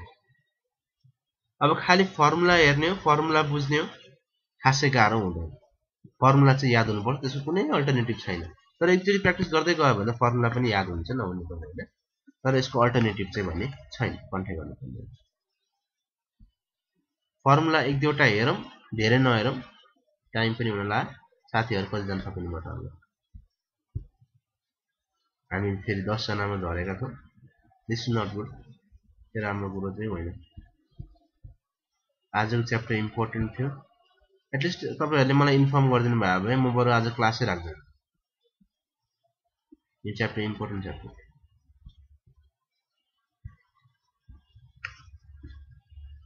हुन त यो इन्जिनियरिङको जोरो नै यही हो ब्याक लगाउने अनि रेगुलर क्लास बिगार्ने फेरि रेगुलरमा फेरि ब्याक लगाउने फेरि अर्को रेगुलर क्लास बिगार्ने यो सबैको ट्रेन्डै त्यही हो बरु रेगुलरमै अलिकति ध्यान दिएर पढेर ब्याक नलगाउनु पाए अझ राम्रो हुन्छ तपाईहरुको कोसिस पनि त्यही नै हुनुपर्छ मेरो विचारमा अब चाहँदा नचाहँदै पनि ब्याक लागिरहेको हुन्छ तर पनि रेगुलर क्लासलाई चाहिँ स्याक्रिफाइस नगर्नु भन्छु म यो पाइल्ड अप हुन्छ जस्तै अब नेक्स्ट इयर पछि तपाईसँग 1 वर्ष हुन्छ यो वर्षपछि 1 वर्ष हुन्छ तपाईसँग ब्याक क्लियर गर्ने पहिलाको त क्लियर गर्नै पर्यो यो पनि ब्याक रह्यो भने यो पनि क्लियर गर्नु पर्यो पहिलाको राम्रो कुरा के हुन्छ भन्दाखेरि तपाईहरुको धेरै वर्ष एउटै कुरा पढिसकेका हुन्छ के हदसम्म तपाईहरु नलेज हुन्छ लास्ट सेमेस्टरतिर आएपछि एकचोटी एक सेमेस्टर पढिन्छ त्यसपछि छोडिन्छ पढ्नु अझ फोर्थ इयर पछि तपाईहरु किताबै हेर्नुहुन्छ ब्याक लाए पनि नलाए पनि so it will be more difficult for you to pass anyways अब यसमा जाउँ हामी न्यूमेरिकल म तपाईलाई अपस्ट्रीम हैन डाउनस्ट्रीम पाइलबाट सुरु गर्छु अब डाउनस्ट्रीम पाइलबाट किन सुरु गरे भन्ने कुरा पनि म तपाईलाई पछि बुझाउँछु यो डाउनस्ट्रीमको फर्मुला हेरौँ एकदमै सिम्पल छ केही गाह्रो छैन पहिला तलको पार्टमा जाउँ अल्फा निकाल्नु पर्छ सुरुमा अल्फा भनेको b by d फिगरले मजाले देखाएको छ b भनेको के हो d भनेको के हो b by d त्यसपछि ल्याम्डा भनेको अल्फाको टर्ममा रहेछ भनेपछि अल्फा पहिला निकाल्नै पर्यो ल्याम्डा निस्कियो यो 100 भनेको पर्सेन्टेजको लागि अब माथिपट्टि जाउँ है तलको चाहिँ दिएर माथिपट्टि जाउँ e भन्ने पोइन्टमा फर्मुला यो 1 by pi अथवा 100 by pi 100 लेख्नु बित्तिकै यहाँ पर्सेन्टेजमा आउँछ 100 by pi cos inverse lambda minus lambda 2 by 2 अब यो ल्याम्डाको भ्यालु यहाँबाट निस्किन्छ अल्फाको भ्यालु यहाँबाट निस्किन्छ d को भ्यालु यो c को भ्यालु 0 सिधै कुरा c को फर्मुलै चाहिदैन नर्मली डाउनस्ट्रीममा हामीले प्रेसरै छैन भनिदिन्छ ठीक छ फर्मुला हेरौँ फर्मुला गाह्रो छैन एकदमै सिमिलर फर्मुला छ क्या सिमिलर छ फर्मुलाहरु के पनि नयाँ छैन फर्मुलाहरु cos inverse lambda minus 2 by lambda lambda र अल्फा निकाल्ने तरिका तल छ सिध्यो पाइल नम्बर 3 को काम सिध्यो अब पाइल नम्बर 3 नै किन सुरु गरेको मैले यहाँबाट बुझ्नु पर्छ। अपस्ट्रिम पाइलको लागि जुन फर्मुला छ नि तपाईले कण्ठ गर्नै पर्दैन। यो फर्मुला तपाईले कण्ठ गर्नु पर्दैन। किन गर्नु पर्दैन भन्दा नि अर भनेर मैले तल लेखेको छु तपाईहरुलाई।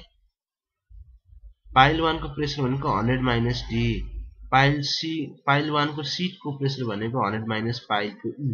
यो भ्यालु भनेको यो फर्मुला भनेको कुन फर्मुला हो त भन्दा डाउनस्ट्रिम को फर्मुला हो। यो फर्मुला हो भनेपछि डाउनस्ट्रिम को फर्मुला तपाईलाई यदि कण्ठ छ भने अपस्ट्रिम को फर्मुला तपाईले कण्ठ गर्नु पर्दैन।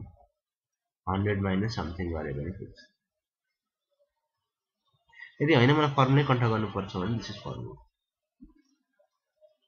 अब अघि मैले तपाईहरुलाई कुरा गरेको थिए अपस्ट्रिम भन्ने कुराको अपस्ट्रिममा जुन E1 भन्ने पोइन्ट छ E1 को हामीसँग फर्मुलै छैन।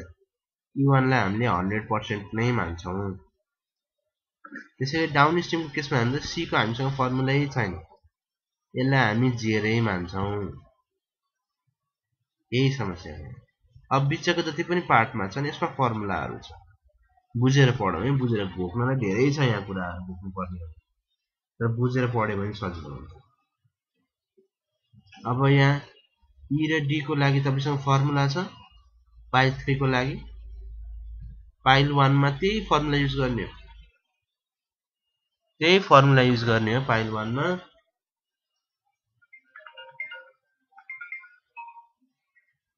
एक मिनेट है, प्रकाश सरले तपाईले फर्मुला हेर्दै गर्नु।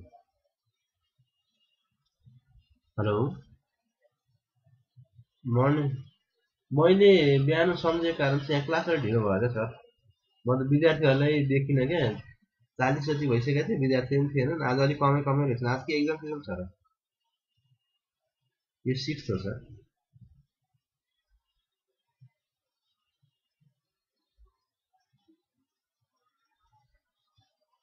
ठिकै छ त्यही त।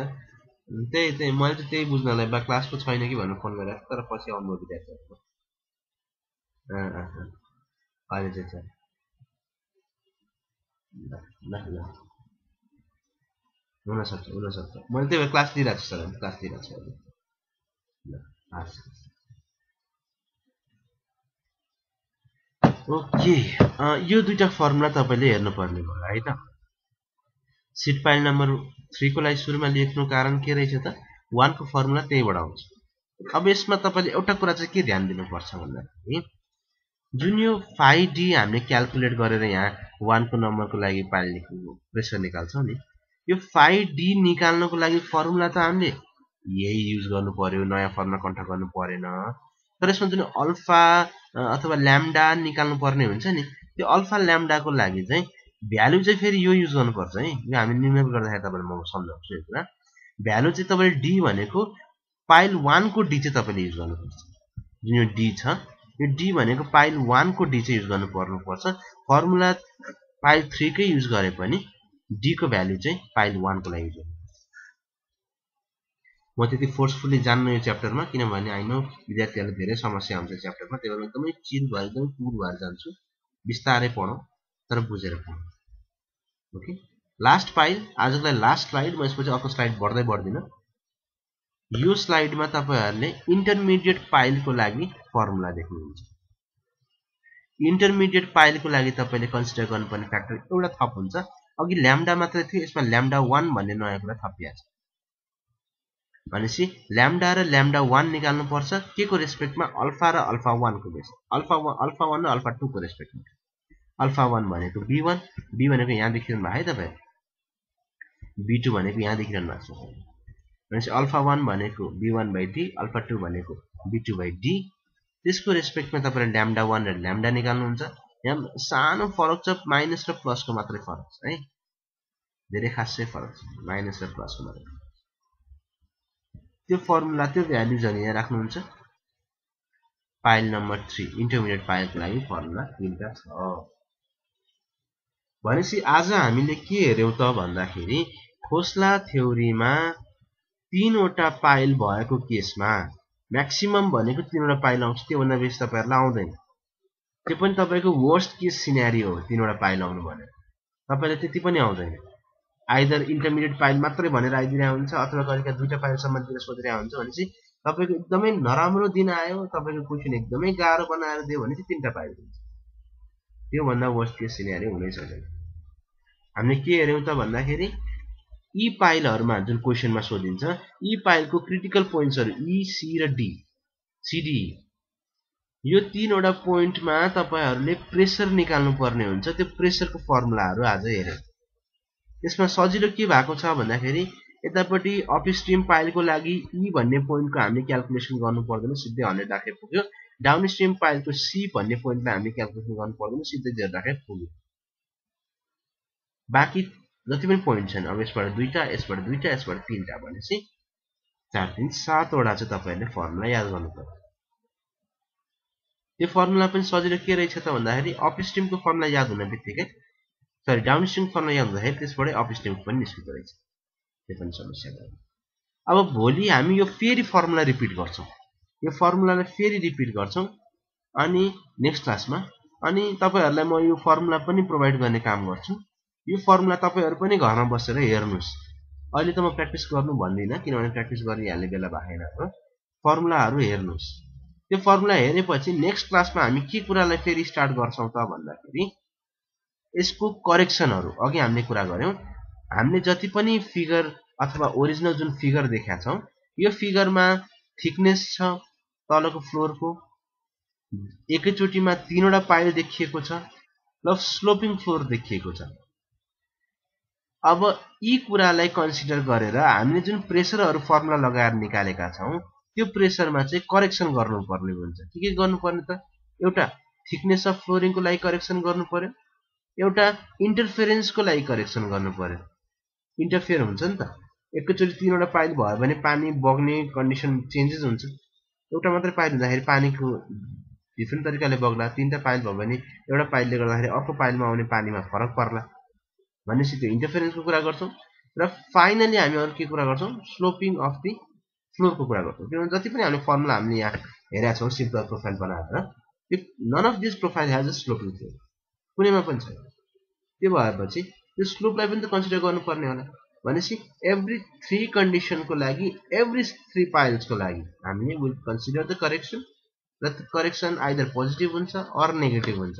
त्यो कुरा बुझेर हामीले finally corrected pressure in each pile निकाल्नु पर्ने हुन्छ। त्यो निकाल्छौं। त्यो हामी नेक्स्ट क्लासमा गर्छौं। आज यति नै गर्छौं। यहाँ करेक्सन छ हामीसँग करेक्सनहरु सबै गर्नुपर्ने हुन्छ करेक्सन। त्यति करेक्सन हामी नेक्स्ट क्लासमा गर्छौं।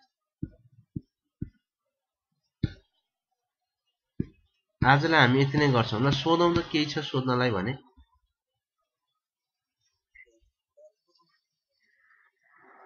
हुन्छ। म रेकर्डिङ तपाईलाई अहिले के मेलमा शेयर गर्दियौ? हुन्छ हुन्छ हुन्छ। नभए मेरो एउटा साथी हुनुहुन्छ सुन्नुस् त मेरो एउटा कलिग हुनुहुन्छ अफिसको हैन, उहाँले जति पनि मैले यो क्लास लिइरा छु नि उहाँको एउटा युट्युब च्यानल छ, त्यसको युट्युब च्यानलमा अपलोड गर्दै रहनु भएको रहेछ। म त्यसको लिंक पठाइदिन्छु। इभन इरिगेसनको नम्बर 1 च्याप्टरको नम्बर 1 क्लासदेखि लिएर आजको दिनसम्म सबै क्लासहरु तपाईले त्यो युट्युब च्यानलमा भेट्नुहुन्छ है। म त्यो तपाईलाई शेयर गर्छु आज मात्र हैन जहिले हेर्दा नि हुन्छ। ठिकै छ। म तपाईले आजको रेकर्डिङ भन्दै पठाइदिन्छु है। त्यो हेर्नु होला। आजको क्लास एकदमै इम्पोर्टेन्ट छ। म एकदमै विस्तारै गएको छु। खोस्टा थ्योरी तपाईहरुको सिनियर ब्याचेसहरुलाई पनि सोध्नु। इरिगेसन सबै कुरा जेरो भइसकेका मान्छेले खोस्टाको नाम बिर्सिदैन। एकदमै इम्पोर्टेन्ट छ यो है। खोस्टाको च्याप्टर एकदमै इम्पोर्टेन्ट छ। सधैं सोध्छ, गाह्रोमा मानिन्छ। त्यही भएर म तपाईहरुलाई टाइम दिन खोजे हो। विस्तारै पढौं, राम्ररी पढौं। ब्लिक्स थ्योरी र लेन्स थ्योरी भनेर पढ्यौं हामीले आज। त्यति इम्पोर्टेन्ट छैन एक्जाम वाइज चाहिँ, कन्सेप्ट वाइज पढे पनि। ब्लिक्स थ्योरी र लेन्स थ्योरी पढेका यो पढ्या हो। यी कुराहरु पढेको हुन्छ। ठिक छ। आजको म तपाईलाई रेकर्डिङ पठाउने काम गर्छु नि है। अरु कसैलाई केही सोध्नु छ भने भन्नुस् त। नबुझेका कुराहरु हुन्छ एकैचोटी यो नबुझिएला एकचोटी स्टडी गर्नुस्, आफू पढ्नुस्। समस्याहरु देखिन्छन्, समस्याहरु आएपछि नै समाधान खोजिने हो। त्यही भएर समस्या आएपछि मलाई सोध्नुस्, हामी त्यसको अनुसारले सल्युसन गर्छौं। ठीक छ। हेर्नुस् है, पढ्नुस् है, एकदमै पढ्नुस् है। मेरो रिक्वेस्ट हो, यो पुस्तक फेरि पढ्नुस्। आजलाई यति नै गर्छु म। नेक्स्ट क्लासमा तपाईहरुलाई म अझ अगाडि फर्दर बढाउँछु है त। ठीक छ, आजको टुङ्गाउँ है त क्लास।